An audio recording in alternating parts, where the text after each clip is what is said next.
So now, what about the more subtle effects of selection?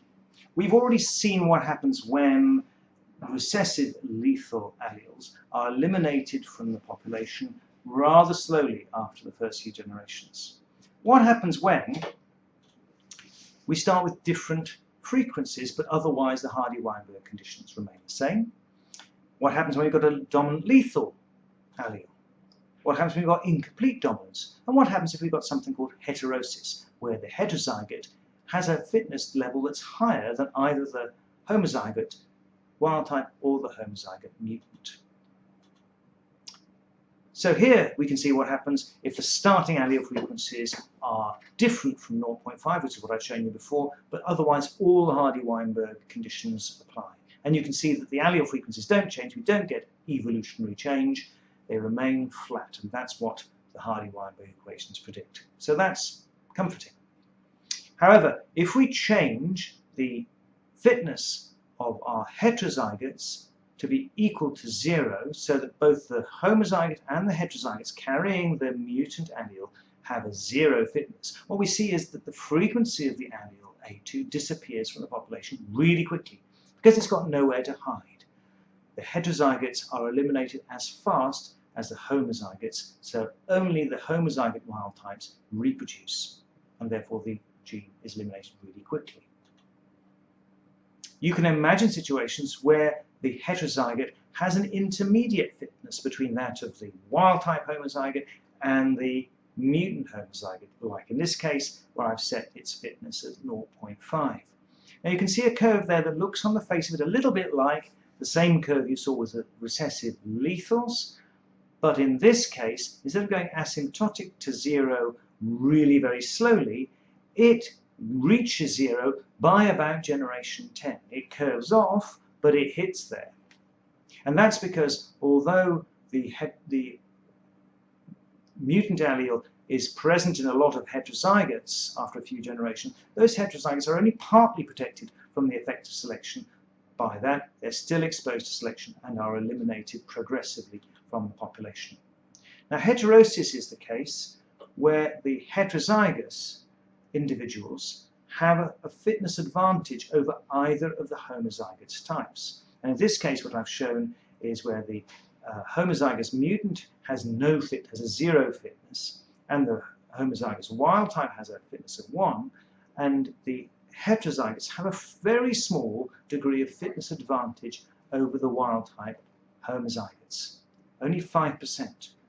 Now at first you think that curve looks just like that of the lethal recessive genes, but it's different in one really important respect, because if you remember in the lethal recessive gene, that blue curve went asymptotically to 0 over 100 generations.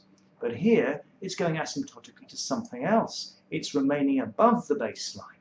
In fact, by generation 100, it's become very stable at an allele frequency of 4.6%. So what that's telling us is a selection advantage of just 5% in the heterozygous case can compensate for lethality in the homozygous case and keep a recessive lethal gene in the population at an appreciable frequency of 4.6%. And that's quite a surprising result.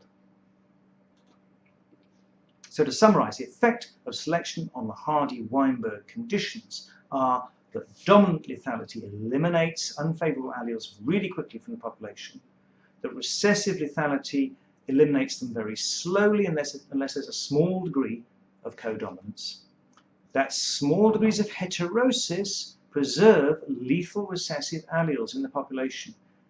Polymorphisms can be maintained by minute levels of heterosis.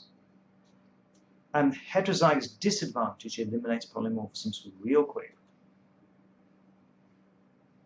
So one of the questions often asked is, can this heterosis idea explain why there are so many common genetic diseases in populations?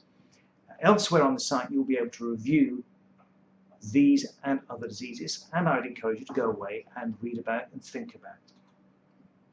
Think about the polymorphism of the major histocompatibility complex. Think about the cystic fibrosis disease, an inherited disease that's really quite common in many populations. Think about the sickle cell disease and other thalassemias that are really very common in tropical countries. Similarly, glucose 6-phosphate dehydrogenase polymorphisms. And then there are mutations in chemokine receptors like CCR5 that are quite common in some populations in the world, and these have been attributed to certain infectious agents. And then there's a degree of polymorphism in some essential genes like the ApoE gene, and these have been attributed to the effect of nutritional status in the histories of populations. Those are interesting, and there are many other interesting examples you can go away and look about, and you can use the insights you've gained from this module to ask quantitative questions about the nature of the selection that must be operating. So that's all about selection in this module, but what about the other Hardy-Weinberg assumptions? That there's no mutation, no migration, and no drift, that we've got infinite populations, and so on. Well, in the next module, we're going to look at the conditions where we haven't got infinite populations and where there are migrations and there are mutations.